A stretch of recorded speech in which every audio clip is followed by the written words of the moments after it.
Morí congelada en un suelo de hormigón, mientras mi prometido se casaba con mi falsa hermana. Pero el destino parpadeó. Desperté 5 años antes, justo el día que arruinó mi vida. Esta vez mantuve la boca cerrada. Le entregué mi corona y vi cómo ellos mismos se destruían por completo. Frío. Esa era la única sensación que recordaba. El frío cortante e implacable de la celda de aislamiento del sanatorio mental de Cienpozuelos. Había pasado mis últimos días allí. Abandonada, despojada de mi dignidad y tachada de sociópata delirante y celosa, mientras mis pulmones se llenaban de líquido y mi corazón daba su último y patético latido. La televisión colgada fuera de mi puerta mostraba la boda de la década. Alejandro del Castillo, el heredero del imperio Telecomunicaciones del Castillo, besaba a su radiante novia, Sofía, mi hermana. Excepto que no era mi hermana. Jadeando en busca de aire, abrí los ojos de golpe. No estaba mirando un techo húmedo, sino los intrincados frescos pintados a mano del dormitorio de mi infancia. En la finca de los López, en la sierra de Guadarrama, me incorporé de un salto. Mis dedos se clavaron en las sábanas de algodón egipcio de 1000 hilos. Mi pecho subía y bajaba. Estaba respirando. Estaba caliente. Me arrastré hacia la mesita de noche y cogí mi móvil. El 12 de octubre de 2018. Dejé caer el dispositivo como si fuera carbón ardiente. Tenía 22 años otra vez. Había viajado 5 años atrás. Junto al teléfono había un grueso sobre Manila, sellado con el escudo del doctor Arturo Peña. Sabía exactamente lo que había dentro. En mi vida anterior había abierto ese sobre con manos temblorosas.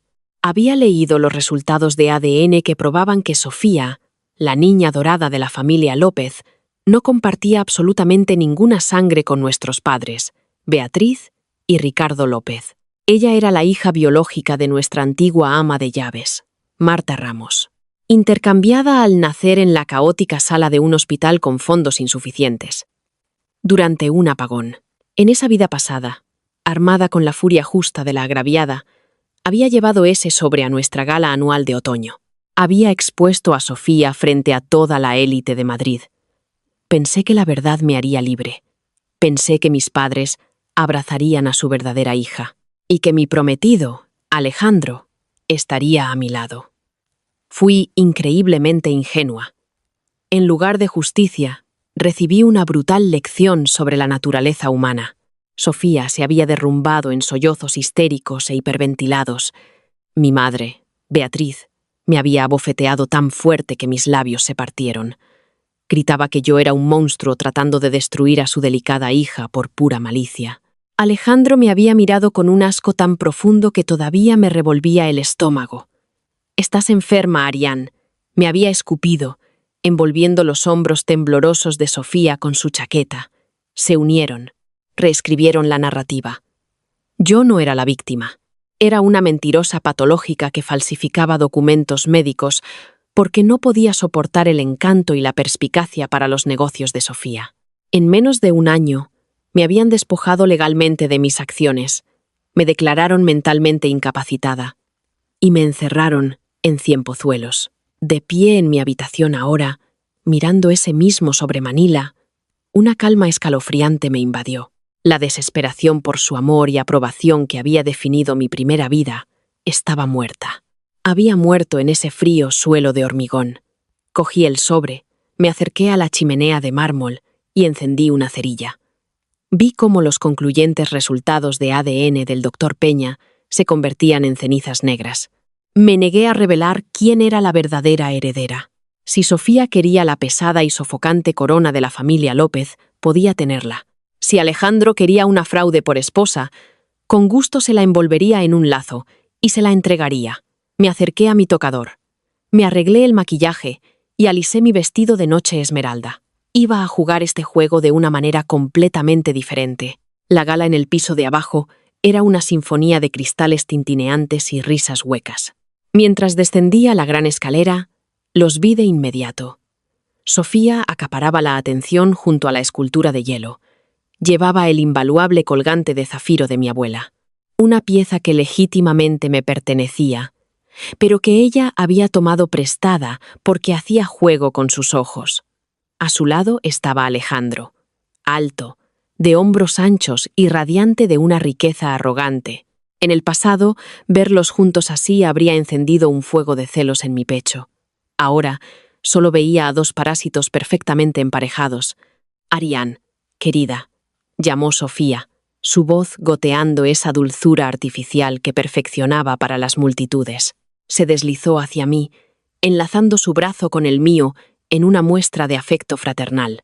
Nos preguntábamos dónde estabas. Alejandro se estaba impacientando. Alejandro me ofreció una sonrisa corta y atractiva. «Llegas tarde, Ariane.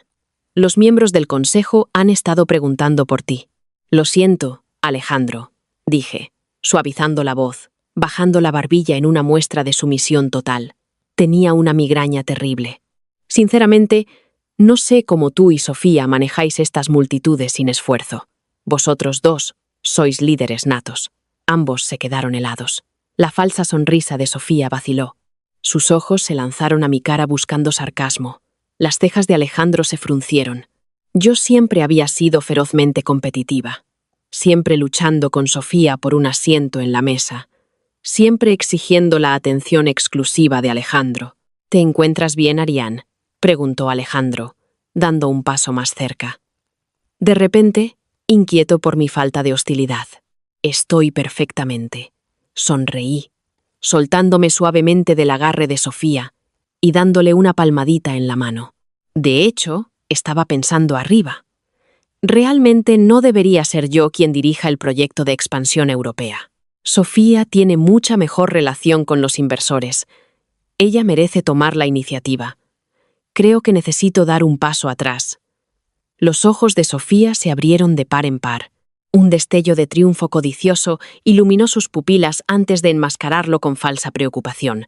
«Ariane, no puedes hablar en serio. Has trabajado muy duro en ese proyecto». «Hablo en serio», respondí con suavidad. «Tú eres el corazón de esta familia, Sofía. Perteneces al centro de atención. Mañana haré la recomendación oficial a padre». Me alejé, dejándolos mirando mi espalda. La primera semilla estaba plantada. Para destruirlos, no necesitaba luchar contra ellos. Solo necesitaba darles exactamente lo que querían y dejar que su propia codicia sin límites los arrastrara al abismo. Durante los siguientes 3 meses, mi repentino cambio de personalidad se convirtió en la comidilla de la finca López. Retiré oficialmente mi nombre de la carrera por la sucesión de Global López. Cité fatiga crónica y un deseo de centrarme en actividades filantrópicas.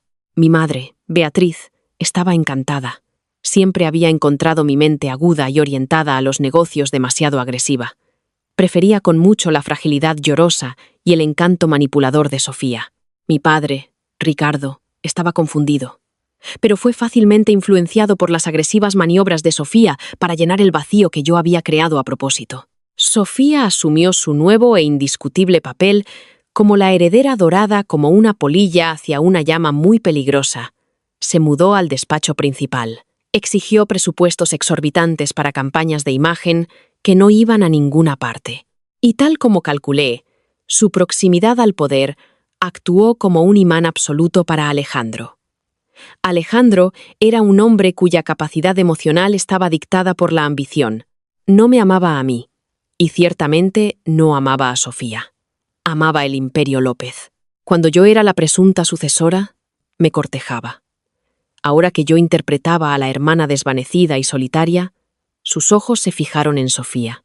Se lo puse increíblemente fácil.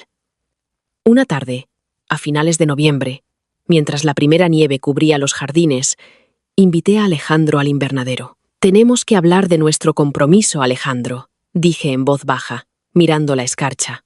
Lentamente, me quité el anillo de diamantes de 3 quilates de mi dedo. Su mandíbula se tensó. Odiaba perder el control de la narrativa. «Ariane, si esto es por mis noches de trabajo con Sofía, es porque tú y Sofía pertenecéis el uno al otro», lo interrumpí. Me volví para mirarlo con lágrimas perfectamente ensayadas asomando a mis ojos. «Veo la forma en que la miras, la forma en que colaboráis. No estoy ciega, Alejandro. Y no estoy resentida. Necesitas una compañera que pueda estar a tu lado en la sala de juntas. Alguien con su fuego. Solo quiero que ambos seáis felices. Le puse el anillo en la palma de la mano y cerré sus dedos sobre él. Se quedó allí, aturdido por su propia suerte. Estaba saliendo de un compromiso estancado y asegurándose a la recién nombrada heredera de la fortuna López. Todo sin parecer el malo. «Eres una mujer increíblemente generosa», Ariane murmuró, guardándose ya el anillo en el bolsillo. «Me aseguraré de que la nota de prensa lo presente como una separación mutua y amistosa». Para Navidad, Alejandro y Sofía eran la pareja más fotografiada de Madrid. Los medios los apodaron el romance de los 1.000 millones de euros. A puerta cerrada, eran insufribles. Alimentaban constantemente sus egos, convencidos de que eran los amos indiscutibles de la sociedad madrileña. Mientras celebraban su brillante ascenso, yo estaba ocupada cavando sus tumbas. Como no malgastaba mi tiempo luchando con Sofía por el afecto de mis padres, centré toda mi energía en mi abuelo, don Fernando López. El abuelo Fernando era el fundador de la empresa, ahora retirado en Zúrich, y la única persona en la familia con verdadera visión para los negocios. También gestionaba mi fondo fiduciario privado e intocable, un fondo del que Sofía no sabía nada. Hice viajes semanales a Suiza. Transferí discretamente mi patrimonio personal a cuentas offshore seguras e irrastreables, y establecí un holding silencioso y anónimo llamado Apex Vanguardia. Necesitaba una trampa, y sabía exactamente cuál usar. En mi vida anterior, una startup de biotecnología llamada Biogenia había acaparado titulares en 2019. Afirmaban haber sintetizado un fármaco revolucionario de regeneración celular. Consiguieron miles de millones en financiación antes de que una catastrófica redada de las autoridades sanitarias revelara que no eran más que una intrincada empresa fantasma fraudulenta. Las consecuencias llevaron a la quiebra a 3 importantes firmas de inversión. En este momento, Biogenia buscaba silenciosamente su primera gran ronda de capital riesgo. Redacté un memorando interno falso y altamente confidencial con mi membrete personal. Detallaba una extensa investigación privada sobre Biogenia. Llené el dossier con proyecciones manipuladas. Señalaba que Apex Vanguardia, mi empresa anónima, se preparaba para pujar agresivamente por los derechos de financiación exclusivos. Predije un retorno de la inversión del 600% en 12 meses. Lo marqué como estrictamente confidencial. No compartir con SL. Dejé la carpeta roja despreocupadamente sobre mi escritorio de caoba en la biblioteca y le dije al personal que me iba el fin de semana a un balneario en Asturias. No fui a Asturias.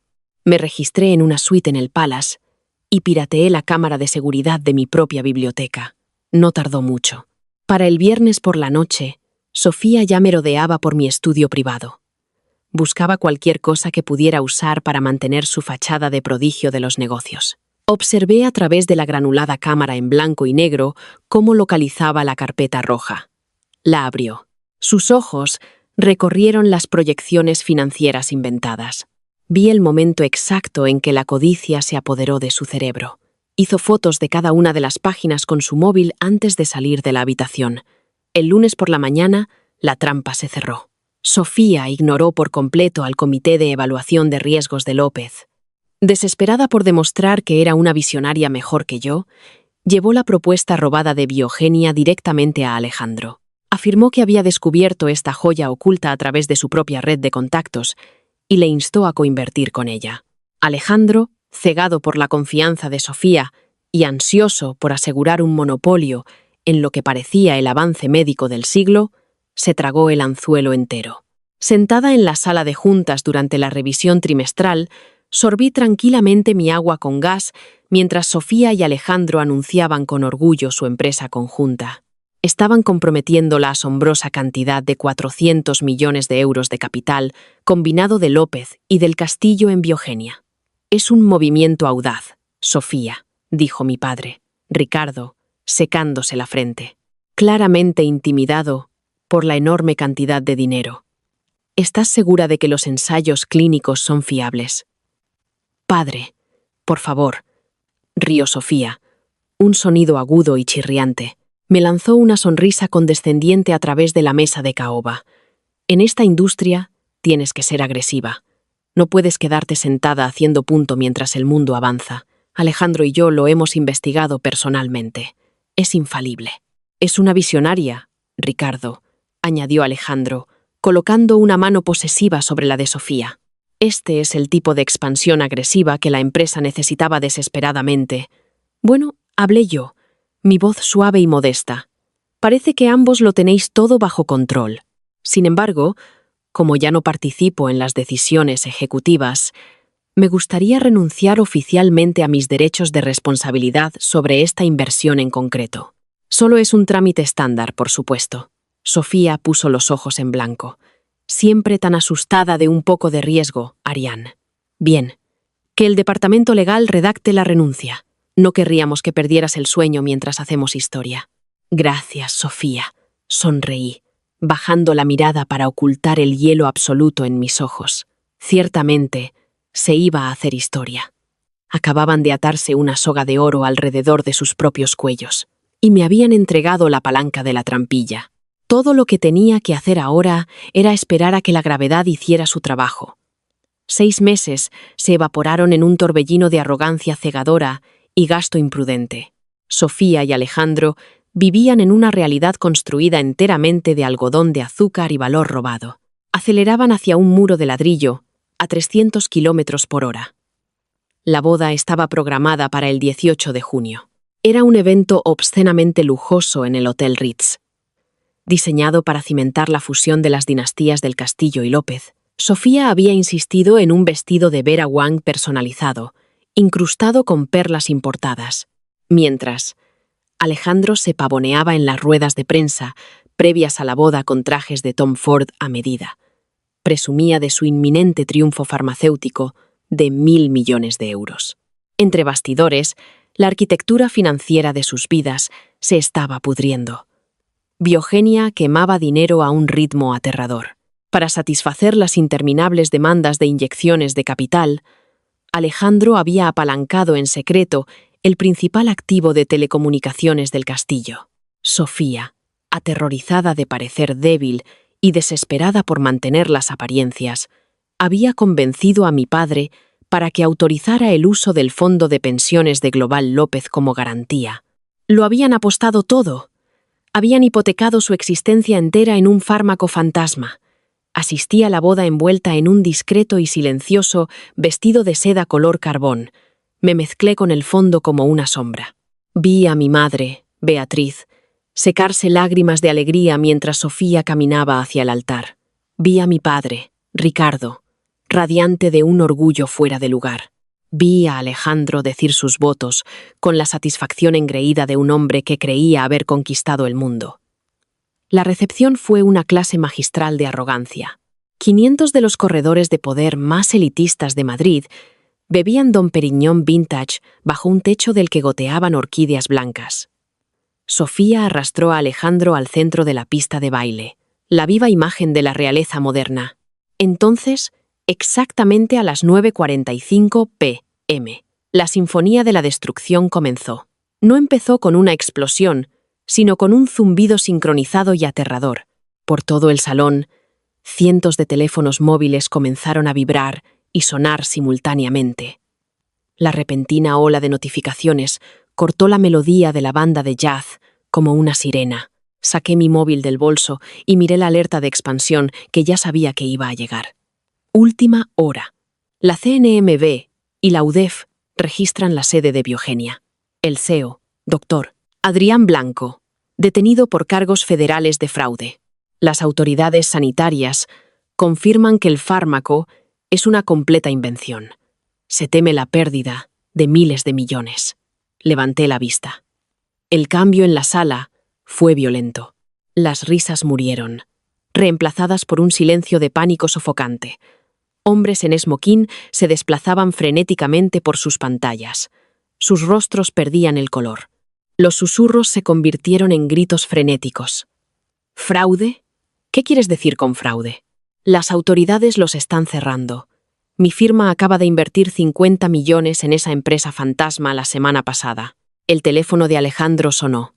Respondió, molesto por la interrupción, pero mientras escuchaba a su director financiero gritar al otro lado de la línea, su sonrisa arrogante se derritió en una máscara de puro terror. La copa de champán se le escurrió de los dedos y se hizo añicos violentamente contra el suelo de mármol. «Alejandro, cariño, ¿qué pasa?», preguntó Sofía. Su sonrisa perfecta vacilaba mientras los murmullos aterrorizados de la multitud se cerraban a su alrededor. «¿Se ha ido?», graznó Alejandro, con la voz rota, los ojos desorbitados y sin ver nada. Agarró a Sofía por los hombros, sus dedos hundiéndose en su piel. «Han registrado los laboratorios. Blanco está bajo custodia federal. El fármaco no existe, Sofía. Era un esquema Ponzi». Sofía retrocedió tambaleándose. Su vestido incrustado de perlas de repente parecía un pesado y sofocante sudario. «No, no, eso es imposible».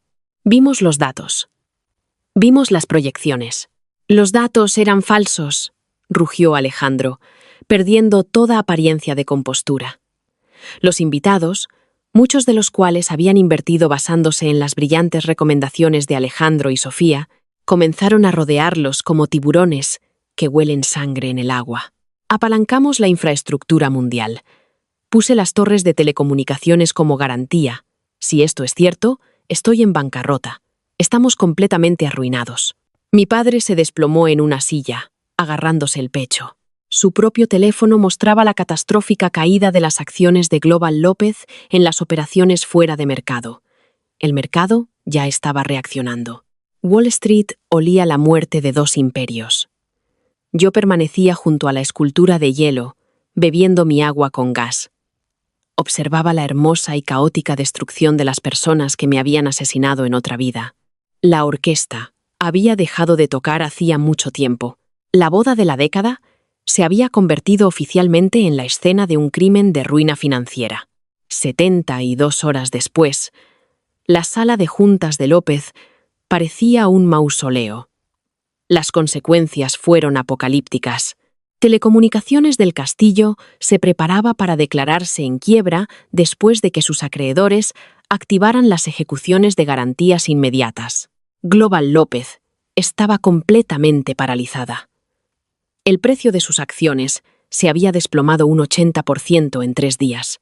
La CNMV había congelado formalmente los activos de Alejandro y Sofía a la espera de una investigación sobre sus agresivas tácticas de recaudación de fondos para biogenia. Me senté en silencio en el extremo de la mesa de caoba. Revisaba un archivo mientras el resto se destrozaba mutuamente. «¿Cómo pudiste ser tan estúpida?», gritó Alejandro, golpeando la mesa con los puños. Tenía los ojos inyectados en sangre y la corbata deshecha. Miró a Sofía, que lloraba histéricamente. Su maquillaje impecable, corrido y arruinado. «Me dijiste que lo habías investigado. Me dijiste que tenías información privilegiada». La tenía. «Vi los informes internos», chilló ella, buscando desesperadamente el apoyo de nuestros padres. «Madre, padre, decidle que solo intentaba expandir nuestro negocio». «Usaste el fondo de pensiones de los empleados, Sofía», rugió Ricardo, con el rostro morado de rabia y terror. «Si no podemos cubrir esas pérdidas para el viernes, seré procesado. El consejo exige mi dimisión». Beatriz sollozaba, aferrándose a sus perlas. «Tiene que haber algo que podamos hacer. Alejandro, tu padre». «Mi padre acaba de desheredarme», escupió Alejandro, caminando por la habitación como un animal enjaulado. Se detuvo de repente. Sus ojos desesperados y maníacos se posaron en mí. Una luz repugnantemente dulce y manipuladora parpadeó en su mirada. Se acercó a mí, colocando sus manos en el respaldo de mi silla de cuero. «Ariane», dijo, su voz bajando a un registro bajo y suplicante. «Ariane, escúchame. Tu fondo fiduciario, la cláusula del abuelo. Ese dinero está intacto, aislado de la estructura corporativa. Debe valer casi 500 millones ahora. Si lo cedes como un puente de liquidez temporal, podemos detener la hemorragia. Podemos salvar la empresa. Podemos salvar a la familia». Sofía levantó la vista. Una chispa de esperanza viciosa se encendió en sus ojos manchados de lágrimas. Sí, Arián, tienes que hacerlo. Es tu deber con esta familia. Nos lo debes. Cerré el archivo frente a mí y me levanté lentamente. Alisé el frente de mi chaqueta. Los miré con un vacío profundo y aterrador. No os debo absolutamente nada, dije. Mi voz resonó en las paredes de cristal de la sala de juntas. El rostro de Alejandro se endureció. Arián, esto no es un juego. Si no nos rescatas, Global López se hunde. Tú también lo pierdes todo. Me temo que te equivocas, Alejandro, respondí, acercándome al proyector. Conecté una memoria USB segura. Un organigrama masivo y complejo iluminó la pantalla. En la cima se encontraba un holding, Apex Vanguardia. Durante los últimos 6 meses, he transferido sistemáticamente cada activo líquido que poseo fuera del paraguas de López, expliqué con calma, viendo cómo la sangre desaparecía del rostro de mi padre. Formé Apex Vanguardia. Y mientras vosotros dos estabais ocupados planeando una boda multimillonaria y lanzando dinero imaginario a una empresa fantasma fraudulenta, Apex Vanguardia estaba ocupada comprando silenciosamente las deudas impagadas de Global López. La sala quedó en un silencio sepulcral.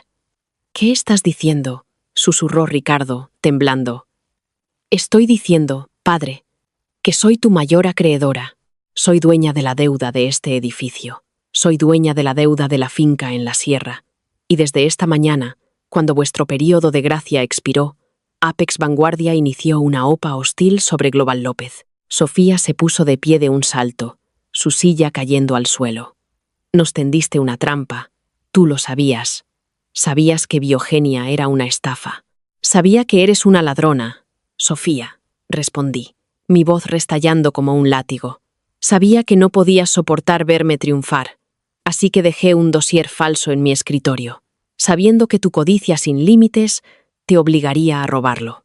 Llevaste a esta familia al precipicio porque querías jugar a ser directora ejecutiva. ¿Y tú, Alejandro? Dirigí mi fría mirada a mi ex prometido.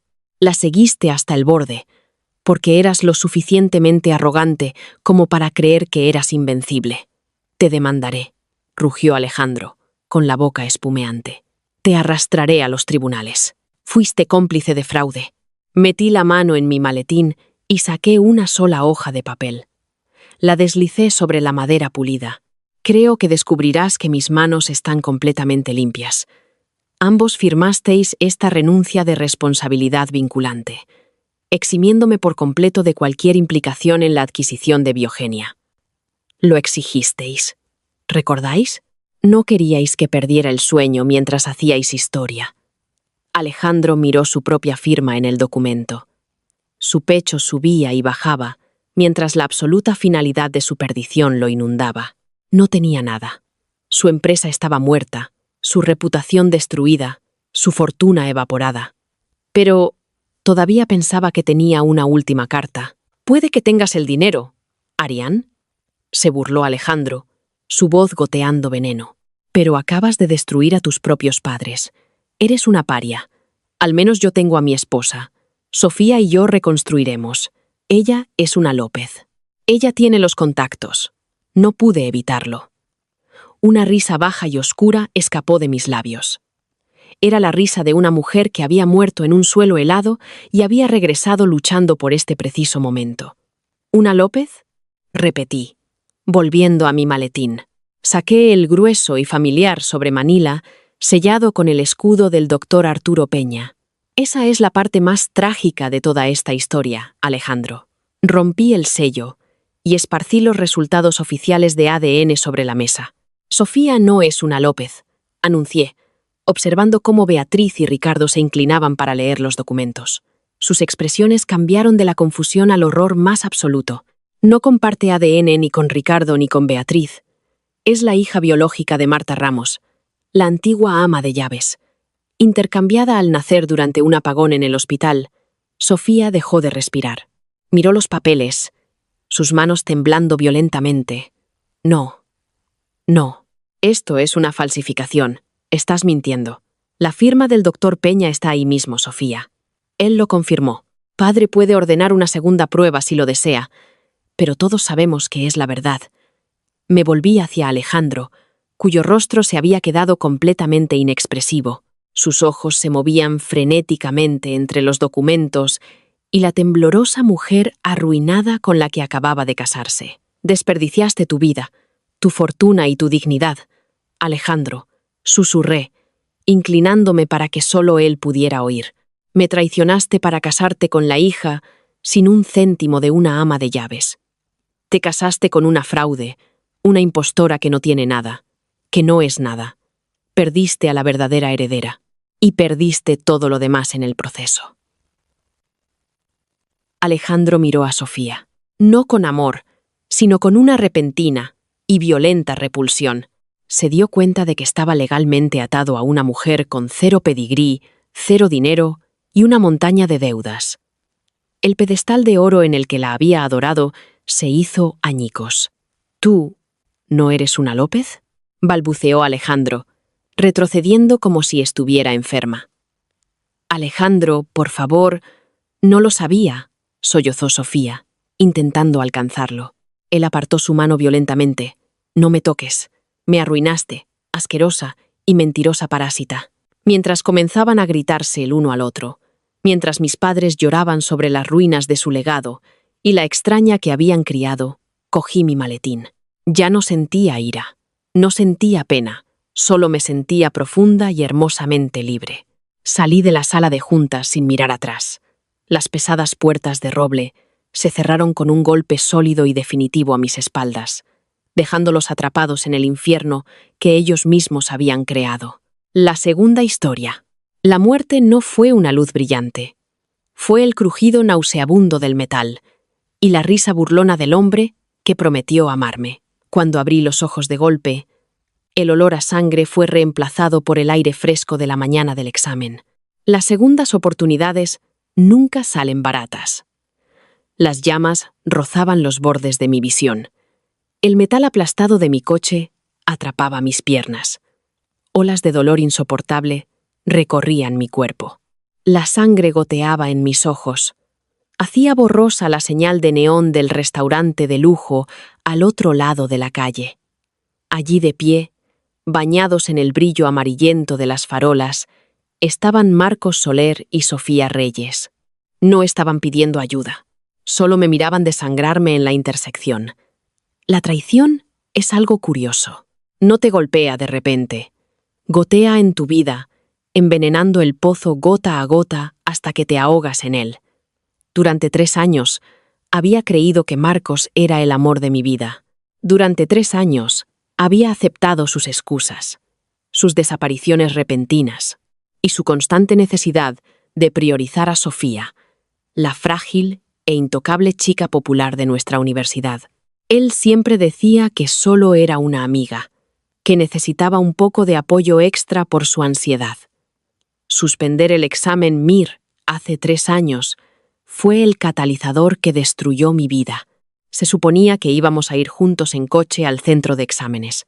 Yo había estudiado durante 2 años agónicos, pasando noches en vela, sacrificando mi salud y mi juventud por la oportunidad de ser cirujana. Pero la mañana del examen, Sofía llamó a Marcos llorando. Se había olvidado su collar de diamantes de la suerte en la cabaña de su padre, cerca de Cercedilla. Marcos, siempre el caballero andante, insistió en que nos desviáramos por el traicionero paso de la Sierra Negra para recuperarlo. Tenemos tiempo de sobra, Elena, me espetó esa mañana. Sus manos se aferraban con fuerza al volante de su viejo Honda Civic. Deja de ser tan egoísta. Sofía está teniendo un ataque de pánico. Egoísta. Esa fue la palabra que usó para romper mi espíritu. Tomamos la carretera de la sierra. Un enorme desprendimiento de tierra, provocado por las fuertes lluvias de la noche anterior, había causado un accidente múltiple. Estuvimos atrapados en esa estrecha carretera de montaña durante 7 horas. Para cuando las grúas despejaron los escombros, las puertas del aula de examen estaban cerradas. Mi sueño de convertirme en cirujana se evaporó en el vestíbulo estéril del centro. Sofía no sufrió.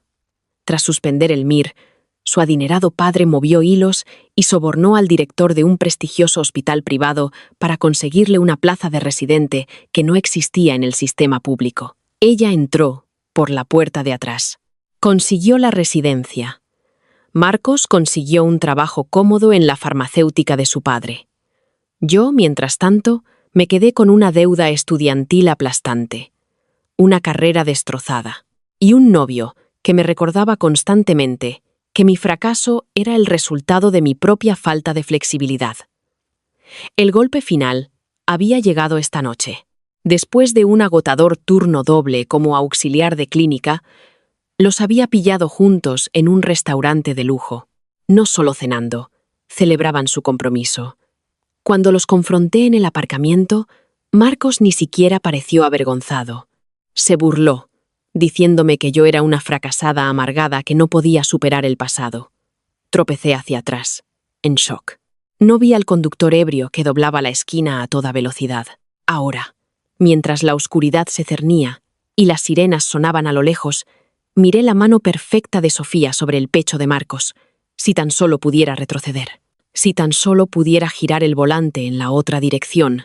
El aire entró en mis pulmones con una violenta bocanada. La luz del sol, dura y cegadora, apuñaló mis retinas. Me tambaleé hacia adelante. Mis manos volaron instintivamente para proteger mi cara del cristal roto y el fuego. Pero no había cristal. No había fuego. Elena, por el amor de Dios, vas a quedarte en la entrada toda la mañana. Vamos a llegar tarde. Parpadeé rápidamente. El mundo recuperó su enfoque. No estaba atrapada en un amasijo de hierros en llamas. Estaba de pie en el agrietado cemento de la entrada de mi piso. El aire olía a rocío y a la hierba recién cortada del vecino. En mi mano izquierda agarraba un taco de fichas de colores. En la derecha, una taza de viaje con café tibio. Sentado en el asiento del conductor del familiar Honda Civic plateado estaba Marcos. Parecía más joven. Su rostro libre de las arrogantes líneas que la riqueza finalmente tallaría en sus rasgos. Y allí, sentada en el asiento del copiloto, el asiento que se suponía que era el mío, estaba Sofía. Llevaba un impecable vestido blanco de verano. Parecía un ángel inocente, aunque sus ojos tenían esa familiar necesidad manipuladora. «Elena», ladró Marcos, bajando la ventanilla. «¿Te has cortocircuitado? Sube atrás. Sofía tiene náuseas, así que necesita sentarse delante, y tenemos que darnos prisa. Tomaremos el desvío de la sierra». Un agua helada inundó mis venas. 14 de julio. La mañana del examen MIR. Me miré las manos. No había cicatrices, ni sangre. Tenía 24 años otra vez. El universo, en un retorcido acto de piedad, había rebobinado violentamente el reloj, dejándome exactamente en la encrucijada de mi destino. El aire se escapó de mí en una risa ahogada, asustando a una paloma cerca del bordillo. Había vuelto. Realmente, había vuelto. La grava crujió bajo mis zapatillas mientras daba un paso lento y deliberado hacia el coche. La pura audacia de la escena era casi cómica, ahora que el velo del amor ciego había sido arrancado de mis ojos. Sofía se estaba girando en el asiento del copiloto, ofreciéndome una sonrisa tensa y compasiva. «Lo siento mucho, Elena», dijo Sofía, su voz goteando una dulzura artificial. «Sé que es un desvío enorme, pero me dejé mi medicación para la ansiedad en la cabaña de Cercedilla. Literalmente no puedo hacer este examen sin ella. Empezaré a hiperventilar». Marcos prometió que seríamos rápidos. «Es solo un desvío de 40 minutos», añadió Marcos, tamborileando con impaciencia en el volante. «Si tomamos el paso de la Sierra Negra, evitamos el tráfico de la mañana en la autovía. Estaremos en el centro de exámenes a las 8:30. Tiempo de sobra antes del cierre a las 9. El recuerdo me golpeó con la fuerza de un tren de mercancías. El paso de la Sierra Negra. Una curva ciega, un camión cruzado y un desprendimiento de tierra. 7 horas atrapada en una caja de metal mientras mi futuro se hacía cenizas. «No», dije. Mi voz era extrañamente tranquila. Carecía del tono frenético y suplicante que había usado en mi vida pasada. El ceño de Marcos se frunció. «¿No? ¿Qué quieres decir con no?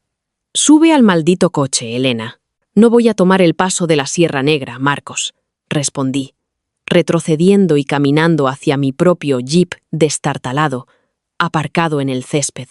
No había planeado conducirlo porque el aire acondicionado estaba roto, y Marcos se había ofrecido a llevarnos, haciendo el papel de novio comprensivo. ¿Estás loca?, gritó Marcos, abriendo su puerta y saliendo. Tu jeep apenas funciona y no tenemos tiempo para discutir esto. Sofía está teniendo una emergencia médica. Sofía está teniendo una rabieta porque olvidó un collar, repliqué, girándome para enfrentarlo. Sofía jadeó, llevándose una mano al pecho. Es mi medicación, Elena. ¿Cómo puedes ser tan cruel? Vi la cadena de diamantes asomando de tu bolso ayer cuando hacías la maleta, Sofía. No te hagas la víctima conmigo. ¿Quieres dar un paseo panorámico por la sierra? Bien, pero yo voy a tomar la autovía A1 y voy directa al centro de exámenes. El rostro de Marcos se puso rojo oscuro. Se abalanzó sobre mí, agarrándome el brazo. El agarre era fuerte. Poseía una repentina y fea violencia para la que yo había pasado años poniendo excusas. Miré su mano en mi piel. Luego volví a sus ojos, canalizando cada onza de odio de una mujer traicionada y moribunda. Suéltame, susurré. Mi tono bajó a un registro peligrosamente helado. Él parpadeó, claramente sorprendido por la intención asesina en mis ojos. Soltó mi brazo, pero hinchó el pecho. Escúchame con mucha atención, Elena. Si te subes a ese jeep, hemos terminado. No voy a salir con una mujer egoísta y neurótica que ni siquiera puede apoyar a sus amigos en una crisis. Era exactamente el mismo ultimátum que había usado para controlarme durante años. En mi vida pasada, esa amenaza me había roto, me había deshecho en lágrimas, me había disculpado y me había subido al asiento trasero como un perro obediente. Una sonrisa lenta y aterradora se dibujó en mi rostro. Hemos terminado, entonces. Que tengas un buen viaje. No esperé su reacción. Le di la espalda. Saqué las llaves de mi bolsillo y me deslicé en el sofocante asiento del conductor de mi jeep. El motor rugió a la vida con un chillido de protesta. Por el espejo retrovisor, vi a Marcos congelado en la entrada, con la boca abierta en estado de shock. Sofía se asomaba por la ventanilla. Parecía genuinamente aterrada de que su pequeño juego de manipulación hubiera fracasado. Puse el jeep en marcha atrás. Salí, cambié a primera y los dejé ahogándose en mi humo. El viaje por la autovía A1 fue surrealista. El aire acondicionado roto me lanzaba aire caliente y húmedo a la cara, pero me sentía completamente ligera. Navegué el tráfico matutino con una precisión hiperconcentrada. Sabía exactamente dónde estarían los atascos. Recordaba que un camión de servicio averiado bloquearía el carril derecho cerca de la salida 42. Así que me cambié a la izquierda 1 kilómetro antes, pasando de largo el embotellamiento que atrapó a docenas de otros coches. A las 8:15, mi teléfono vibró en el asiento del copiloto. La pantalla se iluminó con el nombre de Marcos. Lo ignoré. A las 8:20, un boletín de noticias local interrumpió la emisora de radio llena de estática. Alerta de tráfico para los que se dirigen al norte. Eviten el paso de la Sierra Negra. Los servicios de emergencia están respondiendo a una colisión masiva de múltiples vehículos y a un grave desprendimiento de tierra cerca del marcador del kilómetro 3. La carretera está completamente intransitable en ambas direcciones. Las autoridades afirman que la limpieza de los restos puede tardar más de 8 horas. Repetimos, eviten el paso de la Sierra Negra. Un escalofrío recorrió mi espalda, chocando violentamente con el calor sofocante del jeep. Era real. El accidente ocurrió exactamente como en mi vida anterior. Si me hubiera subido a ese Honda Civic, estaría sentada en el asiento trasero ahora mismo, escuchando a Marcos maldecir mientras Sofía fingía llorar por su día arruinado. Mi carrera médica escapándose entre mis dedos como arena. A las 8:40. Llegué al enorme aparcamiento del Centro Nacional de Exámenes. El imponente edificio de ladrillo, que había atormentado mis pesadillas durante 3 años, ahora parecía un santuario. Aparqué, Cogí mi bolsa transparente de lápices y mi identificación, y caminé hacia la entrada con la cabeza bien alta. Mi teléfono vibraba furiosamente. Finalmente, lo cogí. Había 14 llamadas perdidas de Marcos y una cadena de mensajes de texto frenéticos. Marcos. Elena, coge el teléfono. Estamos atrapados en la sierra. Marcos. Hay un accidente enorme. No nos hemos movido en 20 minutos. Marcos. Elena, por favor, dime que aún no has entrado. Si les explicas la situación a los supervisores, quizá nos guarden las puertas. Marcos. Sofía está llorando sin control. Tienes que ayudarnos. Llama al director del centro. Me quedé mirando la pantalla brillante. El absoluto narcisismo de su petición era asombroso. Quería que arriesgara mi propia entrada para suplicar clemencia por ellos. Sabiendo perfectamente que los exámenes operaban bajo estrictos protocolos de seguridad federal, nadie guardaba las puertas. Escribí una única y rápida respuesta. Elena, deberíais haber cogido la autovía. Buena suerte con el collar. Apagué el teléfono, saboreando el clic de la pantalla negra, y lo arrojé a la taquilla de seguridad proporcionada por el centro. Al entrar en la silenciosa y climatizada sala de examen, una profunda sensación de paz me invadió. El supervisor revisó mi identificación, me entregó mi número de asiento y me dio un seco asentimiento. Mientras me sentaba en el terminal del ordenador y las pesadas puertas de roble de la sala se cerraban con un golpe definitivo y resonante justo a las 9 en punto, supe una cosa con certeza. La antigua Elena murió en esa intersección. En esta nueva vida, iba a destrozar su mundo. Las horas se desvanecieron dentro de las paredes estériles del centro de exámenes mientras mis dedos danzaban sobre el teclado. Responder a los agotadores casos clínicos se sintió completamente diferente esta vez. Antes, el examen había sido un obstáculo aterrador. Ahora, era un campo de batalla familiar. Pasé con facilidad por complejos escenarios de diagnóstico, recordando sesiones de estudio nocturnas, repasando los principios de medicina interna de Harrison. Cada respuesta clicada era un clavo en el ataúd de mi vida pasada. Cuando sonó el temporizador final, no sentí el agotamiento aplastante que había anticipado. Me sentía absolutamente invencible. Al salir al sol de la tarde, la opresiva humedad de julio me envolvió, pero la acogí con agrado. Desbloqueé mi teléfono, bombardeado al instante por una cascada de notificaciones. Marcos había dejado de escribir mensajes sobre el mediodía, presumiblemente cuando la batería de su teléfono murió, o cuando finalmente se dio cuenta de que no iba a rescatarlo. Mi apartamento estaba a 20 minutos en coche. Tenía trabajo que hacer antes de que volvieran. Al entrar en el piso que compartíamos, la ilusión de nuestra vida juntos era flagrantemente obvia.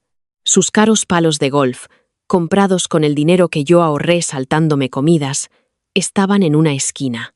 Su colonia de diseño abarrotaba el mostrador del baño, mientras que mi barata crema hidratante de farmacia estaba metida en un cajón. Cogí un montón de bolsas de basura resistentes de la cocina y me puse a trabajar. Metodicamente, vacié sus armarios. No doblé nada. Camisas de botones, pantalones, libros de texto y aparatos electrónicos fueron arrojados sin ceremonias al plástico negro. Para cuando el sol comenzó a ponerse bajo el horizonte, proyectando sombras largas y amenazadoras por el suelo del salón, 6 bolsas de basura abultadas estaban junto a la puerta principal. Cambié el código de la cerradura electrónica. Me serví una copa de vino barato y esperé en el sofá. A las 7:45, el pomo de la puerta giró. Un puño pesado comenzó a golpear la puerta de fibra de vidrio. Elena, abre esta maldita puerta. El código no funciona. La voz de Marcos era ronca, cargada de agotamiento y rabia. Dejando mi copa de vino en la mesa de centro, me acerqué y abrí la puerta de par en par. Marcos parecía como si lo hubieran arrastrado detrás de un camión. Su impecable polo estaba manchado de sudor y barro.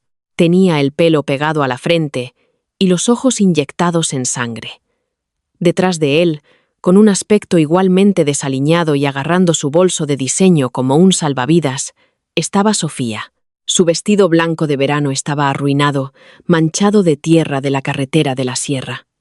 «¿Qué te pasa?», explotó Marcos, empujándome para entrar en el piso. Se detuvo en seco cuando vio las bolsas de basura alineadas en el vestíbulo. «¿Qué es esto?» «Tu desahucio», respondí fríamente, apoyándome en el marco de la puerta.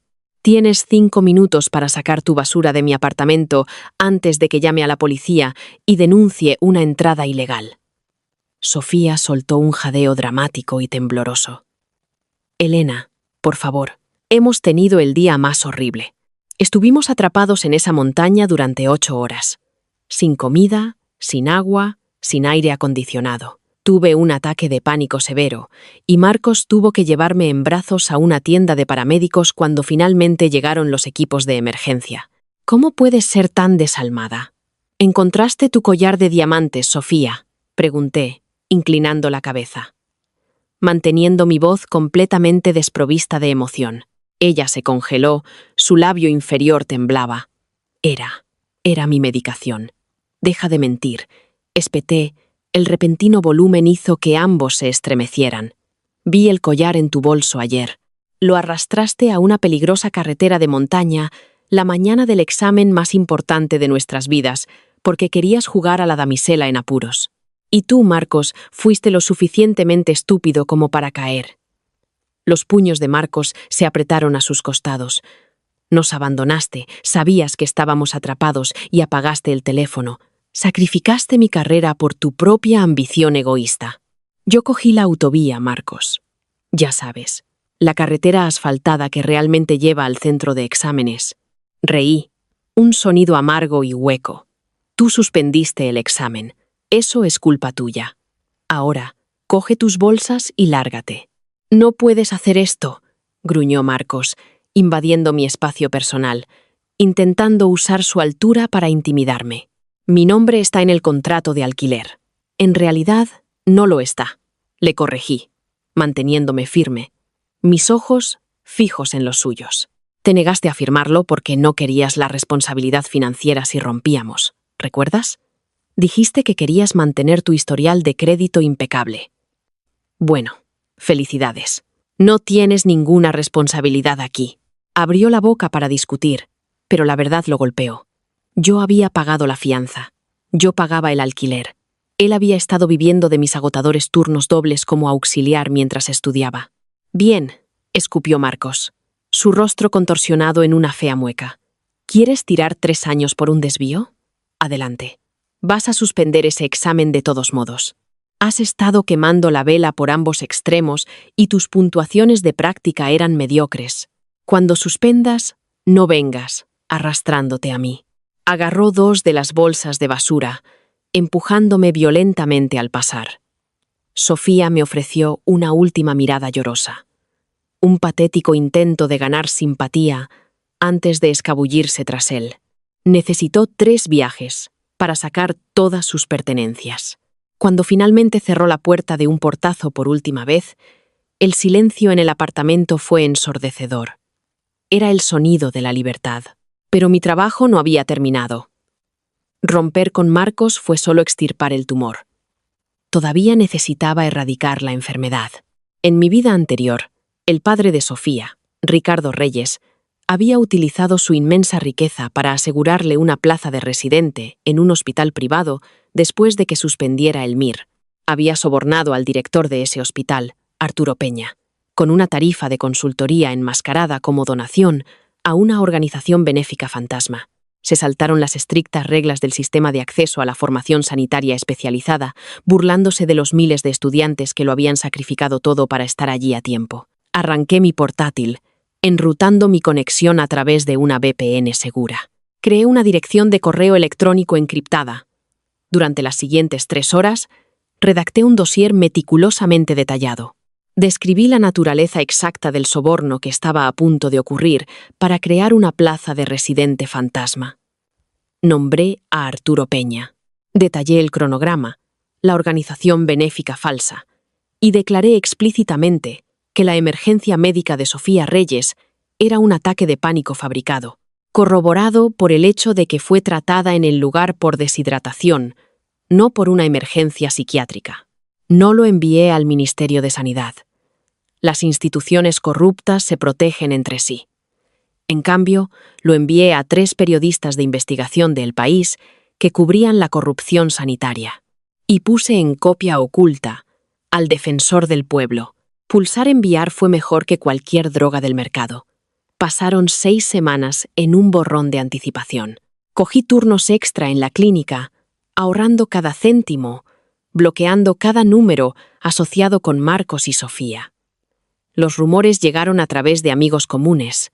Marcos estaba durmiendo en el sofá de Sofía, pero sus padres ricos lo despreciaban. Sin una plaza de residente o un trabajo, estaba pasando rápidamente de ser su caballero andante a una pesada carga.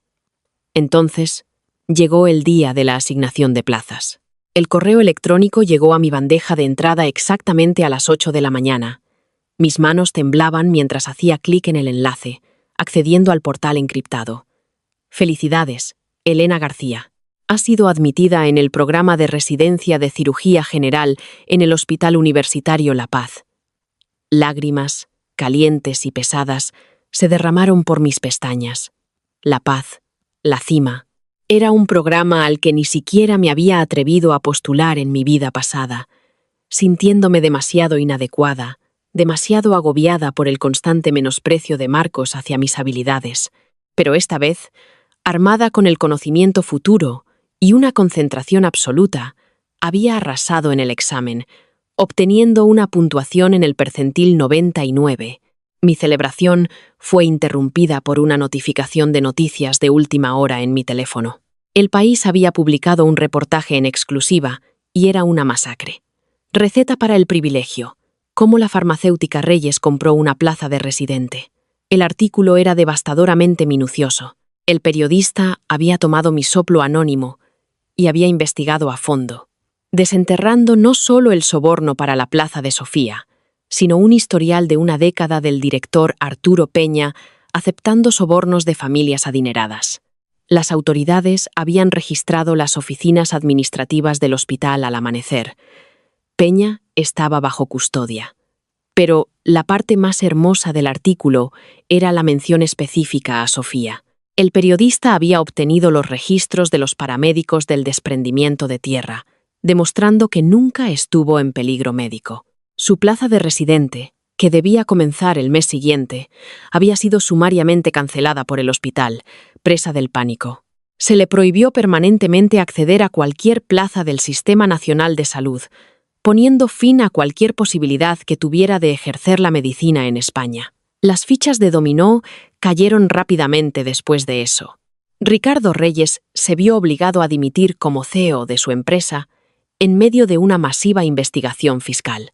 La impecable reputación de la familia Reyes fue arrastrada por el barro en la televisión nacional. 3 meses después, salía del Hospital La Paz, después de una agotadora pero emocionante rotación quirúrgica de 14 horas.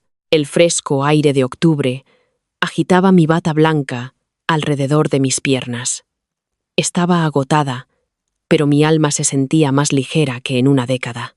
Caminaba por la bulliciosa calle de Madrid hacia mi cafetería favorita cuando escuché una voz quejumbrosa y familiar resonando desde un callejón cerca de una farmacia de descuento. No es mi culpa, Sofía. Si a tu padre no lo hubieran pillado, estaríamos bien. Me detuve, subiéndome el cuello contra el frío, y eché un vistazo por la esquina de ladrillo. Allí estaban, la pareja de oro. Marcos tenía un aspecto terrible. Había engordado, su postura estaba encorvada, y llevaba un uniforme desgastado de una tienda de electrónica de bajo coste. Sofía estaba irreconocible.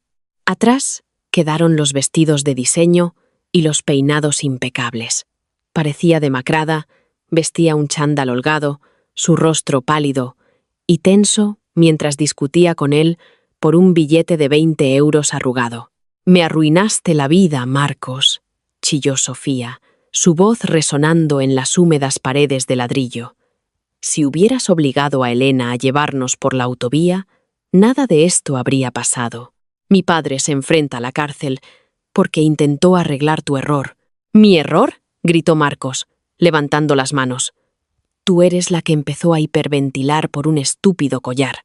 Tiré por la borda mi relación con una mujer que ahora es cirujana en La Paz para hacer de niñera de una mocosa malcriada que ahora es una vergüenza nacional. Se quedaron allí, gritándose el uno al otro en el sucio callejón, atrapados en una prisión tóxica de su propia creación. No les quedaba absolutamente nada más que el resentimiento mutuo. No salí. No anuncié mi presencia ni me regodeé. La gran confrontación con la que había fantaseado en mis momentos más oscuros no era necesaria. Verlos destrozarse mutuamente, saber que tenían que despertarse cada día y vivir con las consecuencias de su arrogancia, era suficiente. Le di la espalda al callejón. Los sonidos de su disputa se desvanecieron en el ruido blanco del tráfico de la ciudad. Ajusté el estetoscopio alrededor de mi cuello. Respiré hondo el aire fresco del otoño y caminé hacia el hospital. Mi turno había terminado, pero mi vida acababa de empezar. ¿Te ha mantenido esta historia en vilo? Traición, segundas oportunidades y la venganza definitiva. El viaje de Elena, desde un final trágico hasta un renacimiento triunfal, demuestra que el karma nunca falla. Si te encantó ver a Marcos y Sofía recibir exactamente lo que se merecían, dale al botón de me gusta. Comparte este video con cualquiera que necesite un recordatorio para defender su propio valor. Y no olvides suscribirte para más historias dramáticas de venganza de la vida real cada semana.